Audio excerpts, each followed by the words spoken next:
Tontosa araka ny lamina efa napetraka meloa ny fanamariana ny tsingerin-taona fahatelo amby dimampolo nahazoantsika ny fahaleovan-tenam-pirenena teto amin'ny renivohitra faritra Sava.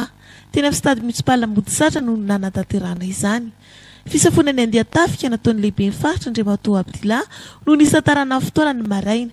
Avy eo dia nodroso avy hatrany tamin'ny fanolorana mari-boninahitra ho an'ireo 3 menada.